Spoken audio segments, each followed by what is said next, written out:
Bom dia, alunos do sétimo ano do Colégio Castro Alves. Iniciaremos hoje mais uma aula de Geografia, né? Professor Rubens aqui com vocês. E na nossa aula de hoje nós abordaremos correção de exercício. O tema da aula de hoje é o tema correção de exercícios do capítulo 4. Né? Nós já estamos finalizando o nosso primeiro capítulo da apostila 2, né? Capítulo 4, Espaço Rural Brasileiro. Eu passei para vocês fazerem em casa os exercícios da página 12 e os exercícios da página 20 da apostila. E gostaria que vocês acompanhassem a minha correção. E qualquer dúvida que vocês tiverem, por favor, sinalizem no chat ou peçam autorização para falar no microfone, que não tem problema, o professor autoriza vocês a falar pelo microfone, que é até uma forma interessante e organizada da gente interagir nessas nossas aulas virtuais. Ok? Então, pessoal, eu gostaria que vocês abrissem a apostila de vocês na página 12. Foi a primeira bateria de exercícios que eu passei para vocês. Página 12 eram as atividades de pesquisa sobre o preço das commodities brasileiras. O exercício da página 12, ele sugeriu que vocês pesquisassem no site da Bovespa, da Bolsa de Valores de São Paulo, os preços base, né, de algumas commodities. Então vamos lá. Antes de eu ouvir um pouco vocês sobre quais foram as cotações de preço que vocês pesquisaram, eu gostaria só de relembrar vocês, alunos, o que são commodities. Na nossa aula passada, eu trabalhei esse tema. Aula passada ou aula retrasada, não me lembro direito, acho que foi na aula retrasada. O que são commodities? Todas as vezes que vocês encontrarem essa expressão commodities, e se tratando de algum conteúdo sobre qualquer país do mundo, mas principalmente em relação ao Brasil, vocês devem entender commodities como produtos considerados matéria-prima para exportação. Que tipo de produtos, Rubens? Produtos agrícolas, pecuários e minerais, né? São os chamados agrominerais, produtos agropecuários e minerais para exportação, né? Que o Brasil tem por objetivo enviar a outros países. Né? É o grande conjunto de matérias-primas in natura ou semi-acabadas, semi-industrializadas de exportação. O que significa essa expressão semi-acabadas ou semi-industrializadas? São matérias-primas que passam por um certo beneficiamento, mas que não estão prontas para o consumo final. Elas seguem para outros tipos de indústrias, né, como indústrias de bens de consumo, para serem transformadas por mercadorias. Por exemplo, o minério de ferro é um exemplo de commodity mineral, né, de exportação do Brasil. Só que o Brasil ele exporta tanto minério de ferro in natura, em estado bruto, quanto bobinas e grandes placas de aço. O aço é um produto semi-acabado do minério de ferro.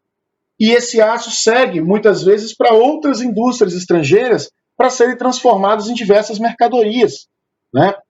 Latarias de veículos, máquinas, equipamentos. Então, todas as vezes que vocês observarem a palavra commodities, né, é matéria-prima em estado bruto, in natura, ou semi-industrializados que têm o objetivo de ganhar o mercado externo. E o Brasil, ele exporta vários tipos de commodities agropecuárias e minerais. As commodities agrícolas, por exemplo, nós temos, inclusive, algumas dessa tabela da página 12. Da tabela, o café arábica, a soja e o milho são exemplos de commodities agrícolas. Commodities pecuárias. Boi gordo, a carne bovina, né, a carne suína, a carne de frango, são exemplos de commodities pecuárias. Né? E as commodities aí, minerais, né, semi-industrializadas. O etanol, que é o álcool combustível, oriundo da cana-de-açúcar, o Brasil exporta bastante etanol. Minério de ferro, aço, todos esses são exemplos de commodities. Né? E dentre as agrícolas nós temos também algodão, são vários os tipos, né, de commodities agrícolas, pecuárias e minerais que o Brasil exporta, que hoje, né, são os principais produtos que conseguem sustentar, mesmo com todas as dificuldades, a economia brasileira diante dessa pandemia do coronavírus. Vamos lembrar, meus queridos alunos, que a indústria ela está produzindo muito pouco, porque o comércio está vendendo pouco diante da nossa baixa capacidade de consumir, né? Pouco dinheiro circulando no mercado, muito desemprego, acaba reduzindo o consumo. Reduzindo o consumo, o comércio vende pouco, a indústria produz pouco. Então, o que a economia brasileira, professor, basicamente, de que ela sobrevive? Das commodities agropecuárias e minerais que o Brasil exporta a outros países. Ah, Rubens, mas não são produtos de valor agregado muito alto. Né? Geralmente a matéria-prima é considerada barata. Ok, mas é uma das poucas saídas que nós temos na atualidade para tentar sustentar a economia brasileira diante dessa pandemia do coronavírus. Então é muito importante que vocês entendam o papel das commodities de exportação, né, do Brasil nos dias atuais.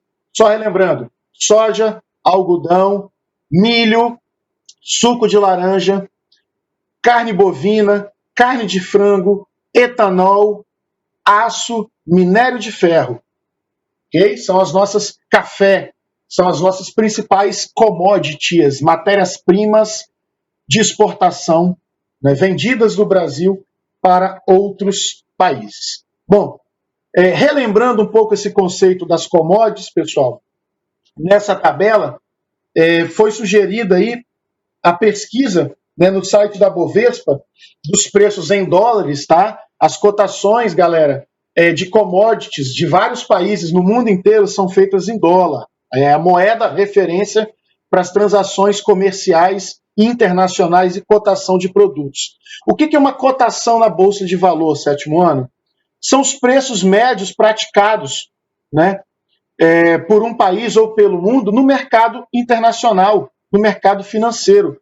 Por exemplo, a soja, né, ela tem uma cotação internacional, certo? Várias bolsas de valores do mundo inteiro fazem a cotação, né, estipulam um preço médio de comercialização da soja, como a Bolsa de Chicago, nos Estados Unidos, várias bolsas de valores importantes de outros países, mas a Bovespa, né, a Bolsa de Valores do Estado de São Paulo, que é a principal do Brasil, ela também faz a cotação da soja. Né? Esses preços de bolsas de valores, praticamente, eles se assemelham muito.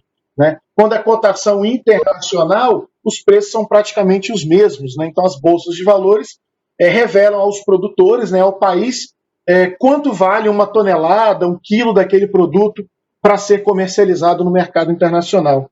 Então, aqui nós temos café arábica, nessa tabela da página 12, soja, boi gordo e milho. Só lembrando, página 12, tá, pessoal? É o exercício da página 12. Né? Rubens, qual a resposta correta? Depende. Né? Depende da data em que vocês pesquisaram a cotação desses produtos.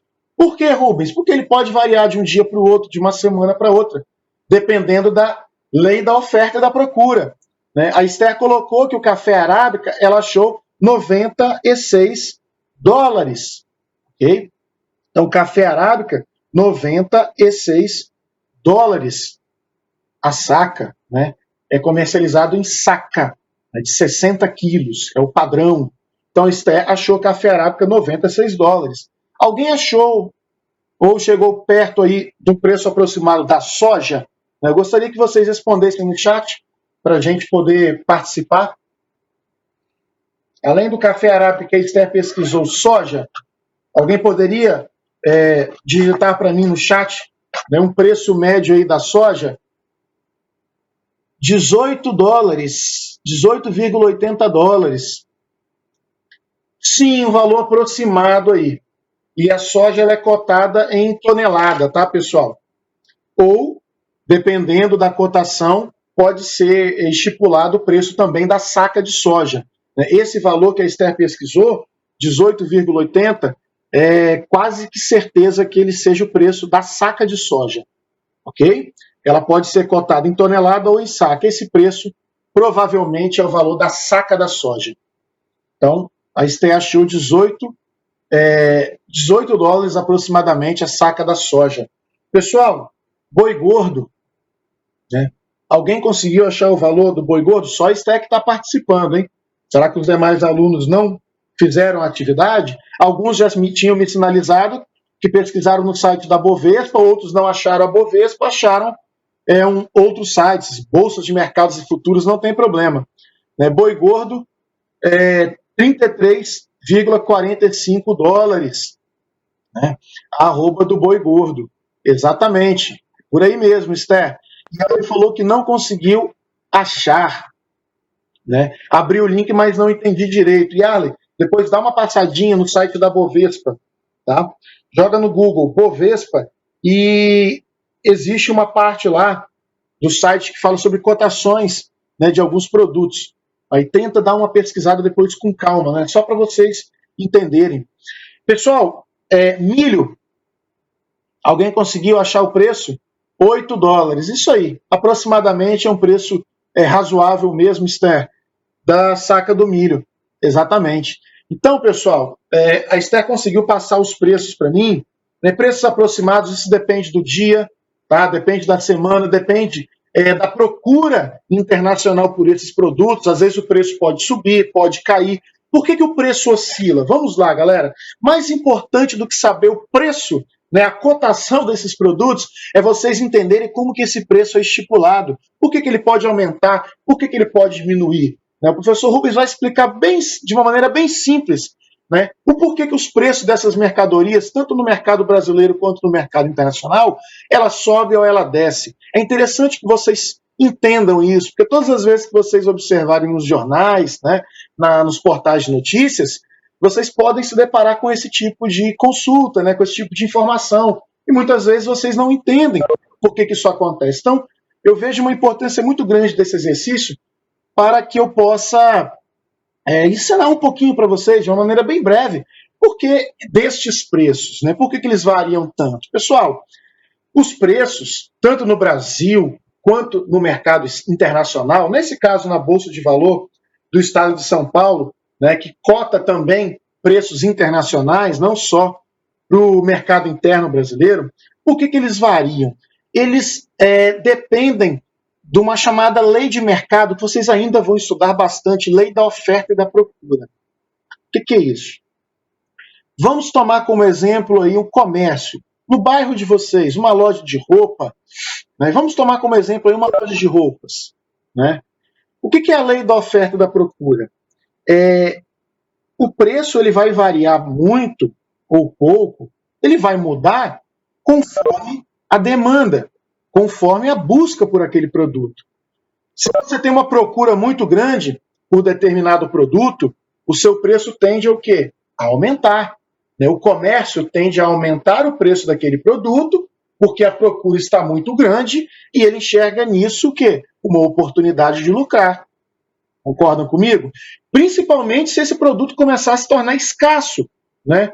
Começar a sentir a ter dificuldade para ser comercializado. O preço vai subir, porque a procura está muito grande. Quando a procura do consumidor está pouca, né? O comércio está vendendo muito pouco, qual a tendência?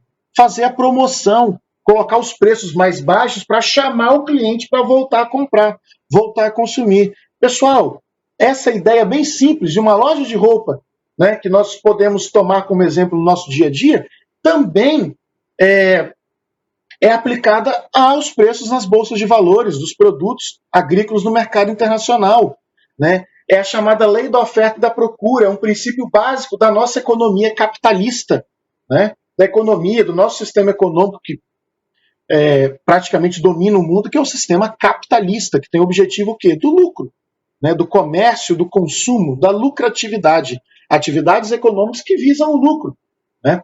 Então, o que acontece com as bolsas de valores? Se tiver uma procura muito grande, né, por determinado produto, é óbvio, se a indústria de óleo de soja começar a comprar muita soja para produzir o óleo, porque a população está consumindo muito óleo de soja, o que vai acontecer com o preço da soja in natura? A cotação na bolsa vai subir, consequentemente, a indústria que compra a soja vai ter que vender o óleo de soja mais caro para o comércio e o comércio vai vender mais caro para nós. Por quê? Ninguém vai querer levar prejuízo. Nem o produtor, nem a indústria, nem o comerciante. E, obviamente, quando o preço nas bolsas de valores de determinado produto sobe, é ruim para nós, consumidores finais. Né? Porque a gente não lucra com isso, a gente gasta mais. Né? A outra situação, se o preço da soja cair muito, porque a indústria está produzindo pouco óleo de soja, o produtor vai ter que vender a soja mais barato, a indústria vai ter que produzir o óleo de soja mais barato, vai passar mais barato para o comerciante, que vai ter dificuldade de vender, porque o consumo está pequeno, tem pouca gente comprando, ele vai ter que abaixar o preço para atrair o consumidor a comprar aquele produto. Matheus Bacelar, então por isso que aumenta o gado de corte no carnaval. Exatamente, Matheus. Verão, carnaval, a carne bovina tende a aumentar. Por que tende a aumentar? Muita gente de férias, as pessoas consomem mais carne, churrascos, festas de fim de ano. Então o preço da arroba do gado de corte faz o quê? Sobe. E a carne fica mais cara. Muito bem, Matheus. Exatamente isso que acontece. Bem lembrado, bem observado. Por isso que no supermercado está caro como o leite. A mesma coisa, Yarley. O consumo muito grande faz com que o quê? Os preços subam. Né? O leite no supermercado está alto. Por que também que o leite está alto, Yarley? Porque os pecuaristas que trabalham com gado de leite, muitas vezes precisam comprar ração, né, para o gado de leite. Junto com capins dão muita ração. E essa ração tem milho e tem soja. Se o preço sobe do milho e da soja, que é a base na ração, o leite tem que ser vendido mais caro. As cooperativas, ou caso a produção de leite diminua, porque os custos dela, os gastos estão altos, a cooperativa vai comprar mais caro, né? E também a indústria de laticínio vai ter que repassar mais caro. Então, gente, tudo se baseia pela lei da oferta e da procura. Muita procura por um produto, o preço sobe. Muita oferta, produto sobrando, alguém tem que comprar, então tem que abaixar o preço para incentivar o povo a comprar. Matheus, eu sei disso porque meu pai trabalha com vender gado de corte. Exatamente, Matheus. O meu pai é um pequeno pecuarista, né? E eu também ajudo ele, auxilio ele nessa questão do gado de corte. Então eu sei que no verão o preço do gado de corte sobe, né? É normal isso acontecer. E em outras épocas do ano o preço da carne também ela tende a diminuir, dependendo da procura. Muito bem, Matheus, pela participação. Pessoal, o mais importante do que entender preço, né, específico dessas commodities é entender por que esses preços variam. Eu acho que vocês conseguiram entender por essa explicação bem simples do professor e também com a participação do nosso colega aqui no chat, né, pela experiência de vida dele e do pai dele trabalhando com a carne, né, com o mercado de carne bovina. Ok, pessoal? Tranquilo? Então, os preços aí depende da data, depende da época que vocês pesquisaram. Eu passei esse exercício mais para eu conseguir mostrar para vocês por que, né, os preços de determinados produtos variam, né, tanto na Bolsa de Valores como nos pequenos comércios, nos nossos bairros. Vamos para a página 20, pessoal? Né? Vamos para a página 20. Ok? Muita atenção que eu vou colocar a chave de correção aqui no nosso próprio chat. Vou explicar as questões. Commodities têm alguma relação com o mercado das ações? Pode ter também, Davi. Tem sim. Né? Ações nas bolsas de valores de algumas empresas. E também com o preço do dólar. Tá? Produtos de exportação do Brasil, quando o dólar está alto, né, e o Brasil precisa vender algum produto que é cotado em dólar, quem vende esse produto se dá bem. Agora, quando o dólar está alto e o Brasil precisa comprar de fora, ele vai comprar caro. O Brasil vender mais caro é legal para as exportações. O problema é que a gente vende muita commodity, vende matéria-prima, está um preço melhor, porém, a gente compra a tecnologia de fora e o preço é muito maior. Então, a tendência é que a nossa balança comercial, a tendência é que ela feche no déficit, no saldo negativo. Rubens, e como que ela fica positiva? A gente tem que vender commodity em um volume absurdamente maior, muita commodity para compensar o preço caro que a gente compra a tecnologia de fora. Tá bom, pessoal? O iPhone sempre foi caro, exatamente. Tá? Exatamente. Então, galera, vocês precisam entender, ter uma noção dessa situação de balança comercial. Né? É porque muita gente quer comprar também. Né? Também. Beleza? Vamos deixar um pouquinho agora o papo do iPhone. Né? E vamos para a página 20, pessoal, porque nós temos aí um tempo limite para a nossa aula e eu preciso terminar a correção. Vamos lá? Página 20. A primeira questão, pessoal, é uma questão de verdadeiro e falso, certo? Então, pede para vocês marcarem V para as verdadeiras e F para as falsas. A questão não pediu para corrigir as alternativas falsas. Nós vamos incrementar esse exercício e as alternativas falsas eu vou corrigir para vocês, vocês anotem na mochila para entender o porquê ela está errada. Vamos combinar assim? A gente sempre costumava fazer isso em sala de aula. Então, a questão número 1, ela diz o seguinte: a agricultura patronal se desenvolve em várias regiões brasileiras, principalmente no Centro-Oeste, Sudeste e Sul. Vamos lembrar, agricultura patronal é agricultura de patrões, isto é, agricultura que é praticada em fazendas que possuem funcionários, ok? Então, ela é bem diferente da agricultura familiar, tá? Vamos lembrar disso. A agricultura patronal, pessoal, é a agricultura chamada de não familiar, né? Aquela agricultura comercial, que tem como objetivo produzir para o mercado externo, né? Que exporta boa parte das nossas commodities. É aquela agricultura em que a relação de trabalho é de patrão e funcionários. Na agricultura familiar, a empregabilidade, as relações de trabalho são o quê? Dentre a própria família, né? Não tem um patrão e funcionário, né? De carteira assinada. Na agricultura patronal, já são relações trabalhistas de grandes fazendas, né? Fazendas, empresa do agronegócio, vamos lembrar, né? Da agricultura comercial de exportação, que produzem para o mercado externo, com um vínculo de empregos de funcionários, né? E não a agricultura familiar, que é a mão de obra familiar. Nesse caso, a agricultura patronal é diferente, e isso estava no texto da apostila. Então, vocês têm que ter atenção, só uma observação que eu quero fazer. Sobre esse tipo de agricultura, marque verdadeiro ou falso. Então, primeira alternativa. A principal característica da agricultura patronal é o grande investimento de capital e tecnologia. Verdadeiro. A agricultura patronal são as grandes fazendas produtoras, né, que são chamadas também de empresas agrícolas ligadas ao ramo do agronegócio. Então, investem bastante em tecnologia, né? A produtividade é muito alta, né? São as propriedades ligadas aí ao agronegócio, principalmente os latifúndios, isto é, as grandes propriedades rurais. Ok? Segunda alternativa. Boa parte do que se produz na agricultura patronal é destinada à exportação. Verdadeiro. Eu acabei de falar para vocês e eu expliquei também no texto da apostila. Né? Só que lá na apostila eu acho que estava agricultura não familiar. Tá? Não estava agricultura patronal. Então, aqui na questão 1, lá no enunciado, vocês podem botar agricultura patronal, puxar uma setinha e escrever não familiar, né? Ou agronegócio, ligada também ao agronegócio. Podem puxar essas setinhas e colocar agricultura patronal, não familiar, né? Agronegócio, né? Empresas agrícolas. Vocês podem também colocar dessa expressão, tá? Empresas agrícolas, óbvio, investe em muita tecnologia, tem muito capital, né, para isso. Terceira afirmação. Por não estar entre os grandes produtores agrícolas do mundo, o Brasil não apresenta números expressivos na agricultura patronal. Falsa é exatamente o contrário. O Brasil é um dos principais produtores agrícolas do mundo e apresenta números muito expressivos na agricultura patronal, né? Principalmente a agricultura patronal que a gente fala no ramo do agronegócio, né? Destinado ao quê?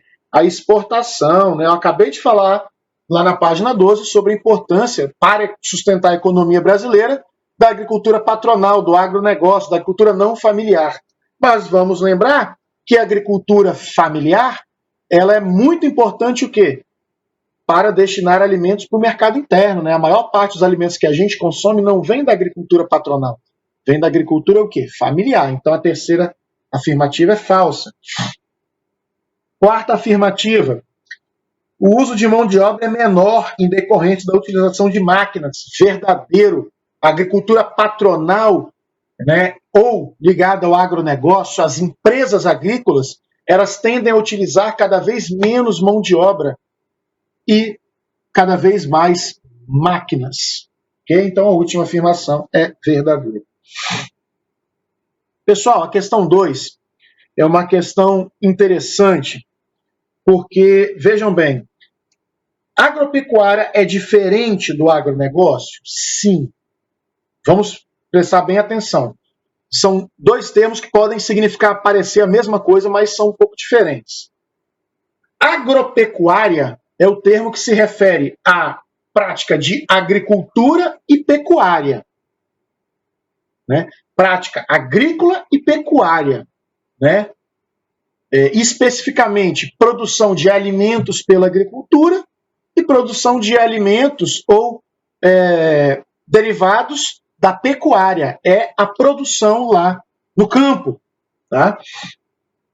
Já o agronegócio engloba o quê? Toda uma cadeia produtiva em torno da agropecuária. Então, agropecuária é a prática da agricultura e da pecuária no espaço rural, principalmente no espaço rural. Já o agronegócio é o quê? Toda uma cadeia produtiva, que envolve a agropecuária, as atividades agrícolas e pecuárias, o transporte da produção, o médico veterinário que vai cuidar dos seus animais, o engenheiro agrônomo que vai fazer análise do solo, as lojas agropecuárias, tanto no campo quanto na cidade, comercializam insumos agrotóxicos para que o produtor possa comprar. Então, agronegócio é uma cadeia produtiva, são as atividades econômicas em torno da agropecuária. Atividades econômicas de comércio e prestação de serviços para a agropecuária. Ok? Deu para entender, pessoal? A Esther acertou. A agropecuária abrange agricultura e pecuária juntas, enquanto o agronegócio compreende todo o produto da agropecuária. Falei isso na live passada. Muito bem. Ok? O agronegócio é uma cadeia produtiva, são várias atividades econômicas e profissionais prestadores de serviços para a agropecuária. Né? A agropecuária no Brasil cresceu tanto que ela influenciou atividades econômicas até mesmo no meio urbano ou outras no meio rural. E todas as atividades econômicas em torno da produção da agricultura e pecuária são chamadas de agronegócio, principalmente da agricultura e pecuária em grande escala, principalmente a patronal. Daí o agronegócio tem uma expressão quase que de grande escala, né? Empresarial. Yarley, cite 2 exemplos de como a atividade humana pode superar barreiras naturais na prática da agricultura. Pode responder, Yarley. A questão 3. Bom dia, professor. Bom dia. Eu coloquei assim, como, por exemplo, plantar plantas em lugares onde não seria possível plantar, né? Clima mais quente ou frio, e o mesmo acontece com a soja. Plantas com resistência maior e o agrotóxico e a plantação de eucalipto, que não é originalmente do Brasil, se não me engano, da Austrália, mas está sendo plantado em nosso território. Ótimo, Yarley. Está correto. Está correto. Esther, já vou te autorizar a responder a questão 4. Pode responder a 4, Esther. Deixa eu só comentar a questão 3. O Yarley deu 2 exemplos de como o homem pode superar as barreiras naturais praticando a agricultura. O que a questão 3 pedia?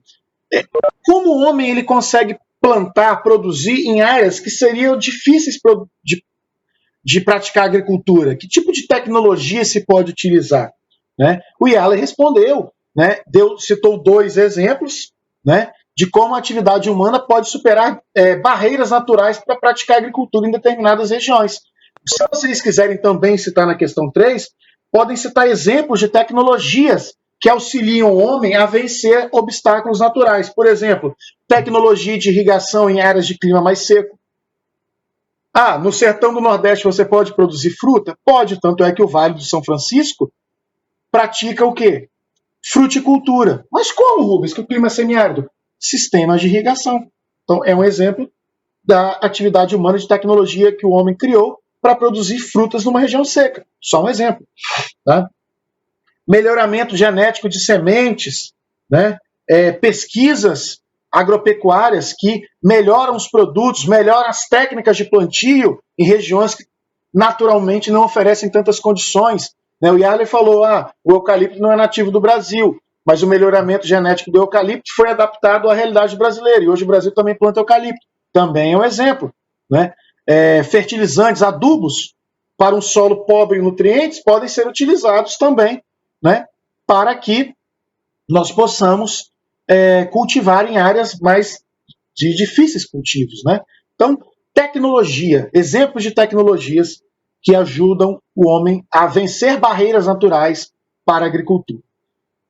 A questão número 4, como a reforma agrária pode contribuir para a economia do país? Antes da Esther responder, eu só queria lembrar vocês, reforma agrária seria o quê? Uma redistribuição das terras que estão concentradas historicamente nas mãos de poucos proprietários, grandes extensões de terra, gerando desigualdade no campo. Esther, responda a questão 4, por favor, para mim. Bom dia, professor. Tá me ouvindo? Estou ouvindo perfeitamente, Esther, pode falar. Eu coloquei que a reforma agrária ela pode contribuir com a diminuição, a desigualdade de posse de terras e assim funcionar que todos tenham condições e desenvolver a produção e se tornem competitivas. Na página 19. Perfeito, Esther. Corretíssima a sua resposta. Atenção, alunos do 7º ano. Tá? O Alberto também tinha colocado aqui, favorecer uma estrutura fundiária. Mas favorecer uma estrutura fundiária é o que, Alberto? Mais o que? Igualitária. Tá? Só você deve lembrar, Alberto, a estrutura fundiária no Brasil ela é o quê? Concentradora. Muitas terras nas mãos de poucos. Lembra disso, tá, Alberto? É só você complementar. Favorecer uma estrutura fundiária mais bem distribuída. Só colocar esse termo, mais bem distribuída. Beleza, Alberto? Foi o que a Esther falou. Né? A reforma agrária seria o quê? Uma redistribuição de terras que estão historicamente concentradas nas mãos de poucos. Rubens, então não pode ter grande propriedade rural no Brasil, não? Uma pessoa não pode ter um grande latifúndio? Pode. Pode sim, mas ele precisa produzir nele. Se você comprar uma grande fazenda e não produzir, o governo pode te obrigar a vender essa propriedade rural para que o governo redistribua as terras em propriedades menores e assentar aquelas famílias que tiveram que sair do campo, porque não tinham acesso à terra. E, principalmente, 7º ano, a reforma agrária visa combater a grilagem de terras. Lembra que eu expliquei que muitas pessoas falsificavam o documento de terra e tomavam a terra, principalmente de pequenos proprietários rurais, né, que não tinham documentação, mas que já viviam naquela terra há dezenas de anos? Então, a reforma agrária tem por objetivo tomar as terras de pessoas que conseguiram terras por meio da falsificação, pelo roubo de terras por documentos falsos. Aí a reforma agrária, o governo tomaria posse dessas terras, que foram adquiridas por meios ilegais, e redistribuiria para as famílias que perderam essas terras por práticas criminosas de algumas pessoas. E isso ajudaria o quê? Na distribuição das terras. Por que é importante para a economia do país? Quanto mais pessoas vivendo no campo, produzindo, a oferta de alimentos aumentaria. Né? O preço desses alimentos ficariam acessíveis a nós. Mas por quê, Rubens? Porque geralmente em assentamentos da reforma agrária são pequenos proprietários, são agricultura familiar, e é a agricultura familiar que mais produz alimento para o Brasil. Então a importância da reforma agrária para a economia do país seria o quê? Um aumento da produção de alimentos, principalmente pela agricultura familiar, né? Favorecendo uma estrutura fundiária menos desigual, mais igualitária, né? Com um melhor desenvolvimento social e econômico dessas famílias. Ok? Isso, Yarley. Grilagem, né? Aqueles documentos aí na Carta para os Insetos. Exatamente, isso era grilagem, bem lembrado. Esther pediu para responder a questão 5.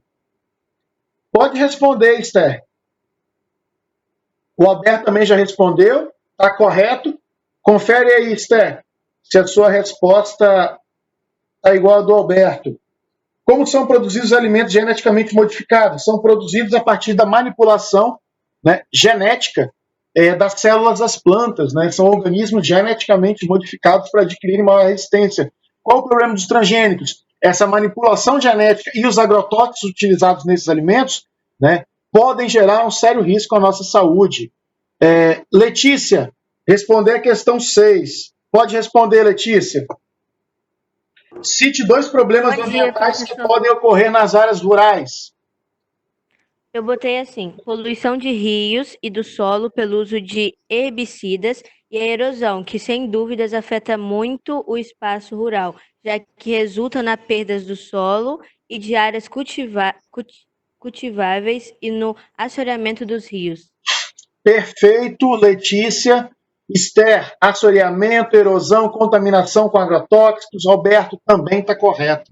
É muito fácil, né, pessoal, nós identificarmos aí os problemas ambientais que decorrem das áreas rurais, principalmente com o uso inadequado, né, de agrotóxicos, de mecanização do solo que causa erosão, né, áreas desmatadas em época de muitas chuvas carregam esses sedimentos para os rios, geram assoreamento nos rios. Exatamente, né? Vários alunos aí conseguiram responder a questão 6. Esther, Alberto, Letícia, Yarley. Gostei da participação de vocês. E os demais alunos, sempre que puderem, participem das nossas correções. Mas não só das correções, tá, pessoal? Participem das aulas. O professor está explicando uma matéria, pede para falar, pede para tirar dúvida. Isso é importante, tá bom, pessoal? Então, foi um sucesso a nossa correção. Gostei da participação de vocês. Não se esqueçam de deixar nome e turma, tá? O Yarley colocou desmatamento, libera o gás carbônico, afeta o clima. Perfeito, Yarley. Também está correto. Também está correta a sua resposta. Então, pessoal, foi um sucesso a nossa correção. Passou bem rápido, né? Já são 9h40. Eu tenho que encerrar a nossa aula, né? Porque às 10 horas eu tenho aula com o 8º ano. Ficou alguma dúvida, galera? Tudo certo? Posso encerrar a nossa aula? Nenhuma dúvida? Que bom. Então, pessoal, vamos trabalhar bastante assim daqui para frente, tá? A nossa correção de exercício. Eu acho que fica melhor do que ficar postando o gabarito no Positivo On. Eu interagir na correção com vocês. Tá bom? Beijo no coração, pessoal.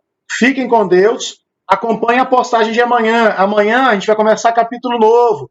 No Positivo On, o professor Rubens vai postar, né, videoaulas e o que vocês precisam estudar na apostila do capítulo novo. Sairemos do espaço rural e vamos entrar no espaço urbano no Brasil.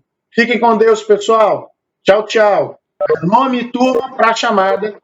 E daqui a pouco eu começo com o 8º ano. Tchau, tchau.